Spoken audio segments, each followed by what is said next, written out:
You're watching Channel 7 Live. This is the Success Strategies program with Anthony Kovac. Tonight I have Rick Puglisi. Puglisi is a foreclosure expert, and his foundation is Foreclosure Rescue Foundation.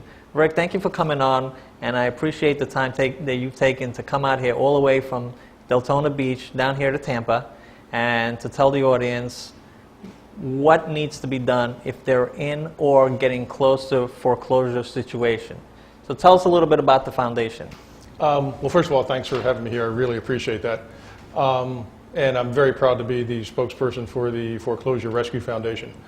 And the Foreclosure Rescue Foundation helps people that are in foreclosure who are experiencing financial difficulty to accomplish their goals. Whether those goals are to stay in their home at a price that they can afford, or to get out from underneath the property where the mortgage balance exceeds the market value of the property.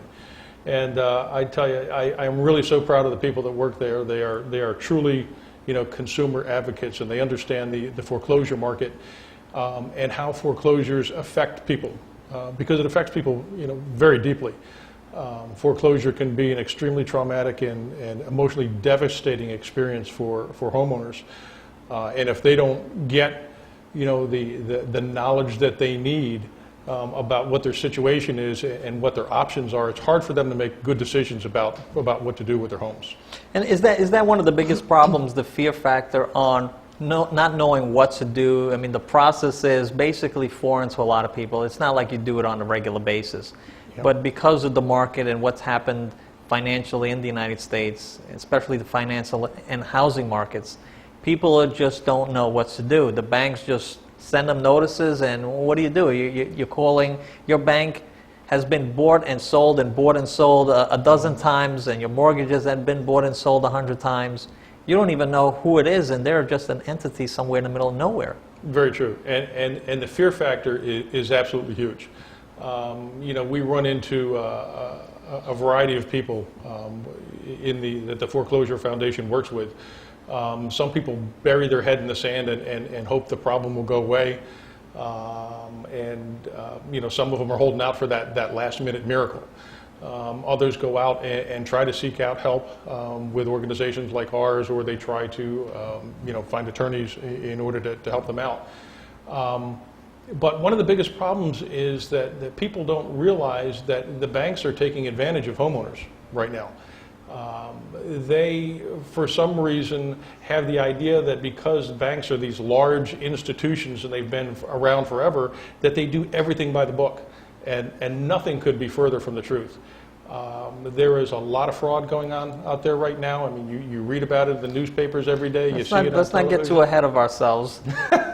I don't want you answering all my questions on the first one. So, yes, the fear factor is a huge thing, and people need to find out what their options are. Very good. I definitely, that's important to know, because what you do in your company, your organization, is help people understand primarily what to do, what is the process, how they can get through this situation, either by protecting themselves or going through the process on what needs to be done, and to make sure that the banks are treating them properly. Is that mainly what your company is doing? Yeah, actually, the foundation has a couple of main purposes. The first is to educate the homeowner as to what options are available for them. Then the second thing is, once you outline what the options are, is to develop a strategy to accomplish their goals, whether they want to stay in their home or whether they want to get out from underneath a property. The third thing then is to put them in touch with members of the attorney network that we have set up across the country. And then fourth is to basically hold their hand through the process and to kind of shepherd them, all the way through. Because like you said, there's that fear factor to start with. They don't really know what's going on all the time during the course of the process. Sometimes it just takes somebody to take all that legal jargon and put it into English for them at that point. And that is true. Now, what about homeowners which level of homeowner can you help? Are we talking about those that are already in foreclosure, already been served? How far early, meaning do they have to be in foreclosure at this point? Let's start with, do they have to be in foreclosure for you to help them? No. The foundation has many clients that aren't in foreclosure at this But are point. getting close to it, in other words. They're getting close. There are some that are behind. Yeah. Yes. Right. And then for those that are in foreclosure, you can guide them, let's say 2-3 months, let's say, when does foreclosure begin? What is the process? Well, really, the foreclosure starts once the homeowner receives either a list pendants or in trust states when they receive a notice of default. How long does that take after the last payment is made? You know what? It varies state by state, and it also varies by the lenders. Yes.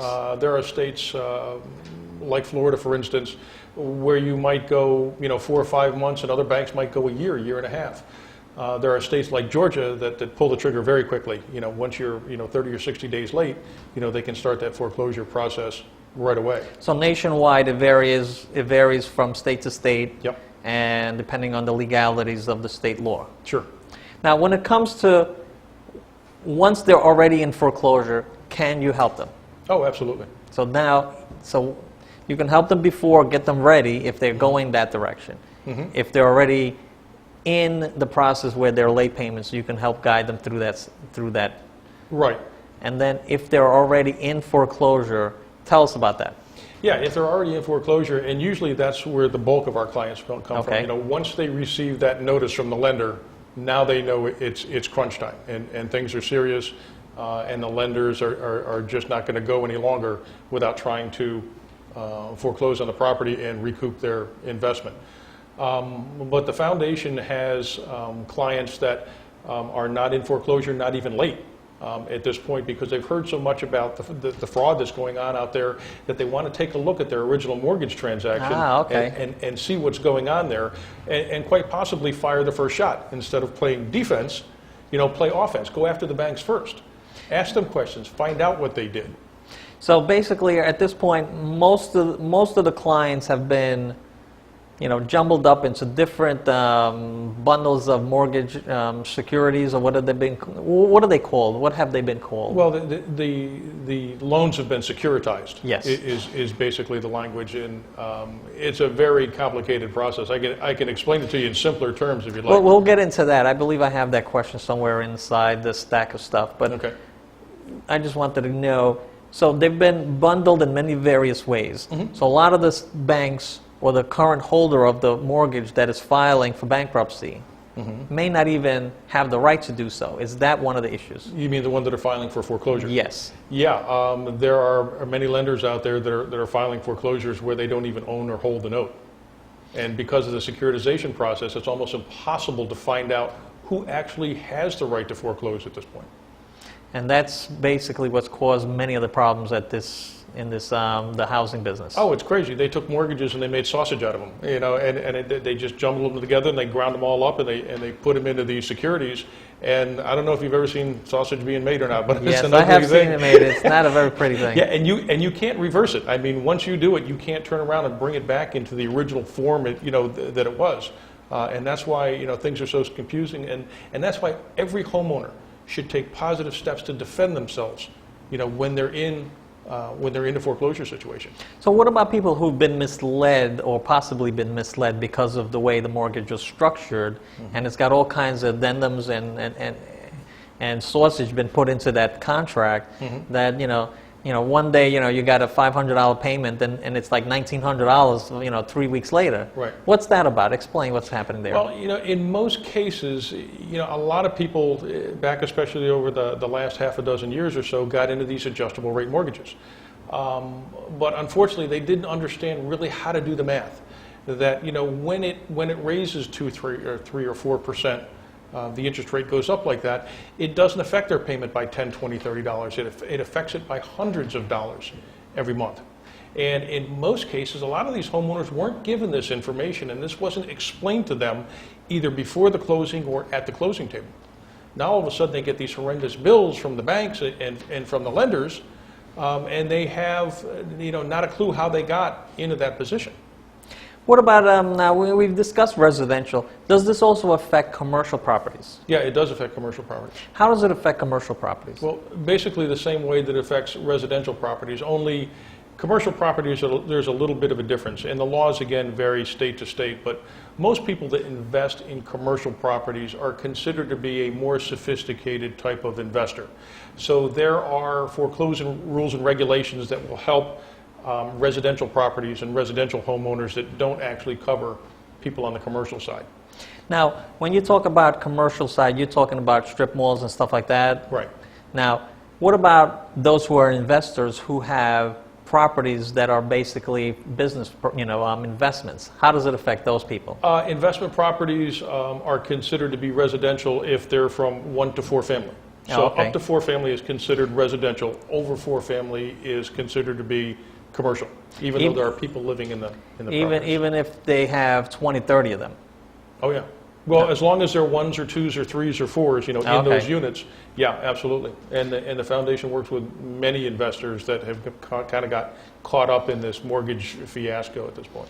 Is one of the issues as well as not only did the mortgage go up in a lot of states throughout this, these practices that the banks have put together, as well as mortgage brokers who are just signing and filling out forms left and right. What about the state taxes and other things that increase the cost? Like the state of Florida became really bad during the hurricane season, where a lot of the insurance companies basically raised the rates 3-4-fold, maybe 4, even more, and who had the kind of money, especially those on fixed incomes in the state, Right. were pretty much stuck from maybe a $300-400 a month, year insurance bill to maybe a $3,000 insurance bill. Sure, sure. And you have to look at, we kind of have almost a perfect storm going on right now. You have property values that are declining still at incredible rates. A lot of the properties here in Florida, for example, have lost 50% of their value in the last 3 or 4 years. You couple that with a glut of houses on the market right now that are being foreclosed on. Okay, so you got low-priced properties coming in. You also take a look at the fact that the credit lending industry at this point is still very, very tight. Okay, so that makes it even harder to move those properties. And then you look at the unemployment rate. As long as we're hovering around, 8, 9, 10%, you've got people that cannot afford to buy these houses at the same time. Yeah, and that's pretty much the 9.2 that's supposed. Now that doesn't include those who are underemployed as well as those who basically have given up. We're basically at almost 18% unemployment. I've heard numbers closer to 21, 22, actually, when you factor in, the people that have been out of work more than 2 years, the ones that are underemployed, and the ones that have just given up. That's the true. government doesn't count those statistics in there. If they did, it'd be pretty ugly. So has that become a huge factor in the housing market being such a problem because so many people lost their jobs, could not buy and maintain their properties, even if they could have with the job, but because they lost their jobs, that really has destroyed the market? Oh yeah, high unemployment is probably the number one factor. The number 2 factor is that prices for houses went up so much that a lot of people went back and refied their houses, cash out, refinanced, okay, and borrowed up to the hilt. Yeah. Now, that the prices have gone, the other way. Most of the homeowners we talk to are upside down. We call it upside down when they owe more than what the property is worth. Or underwater, for they say. Underwater, yeah. Yeah. Now, what about homeowners that are basically have moved out? How does that affect them, but they still pretty much own the mortgage? Well, they still owe the mortgage, and they've already moved out of the property, and they consider it a loss. Can you still have those? What is the options for them? Yeah, we can, and you have to remember that just because they vacated the property, they didn't give up their rights. Okay. They still own the property, and they still have the mortgage in place. And I have to be honest with you, and this is a real sticking point with a lot of us. There has been many, many cases that we hear of where the banks have turned around and called homeowners, and they've told them that their auction dates are within a couple of weeks and they need to move out. And this information was not true. These people haven't even started to go through the process yet, and they've packed up and they've moved. And only now they're finding out that they were deceived at this point into moving out of their properties. They certainly have the right to move back in, but as far as the Foreclosure Rescue Foundation is concerned, we can still help those people. And if they want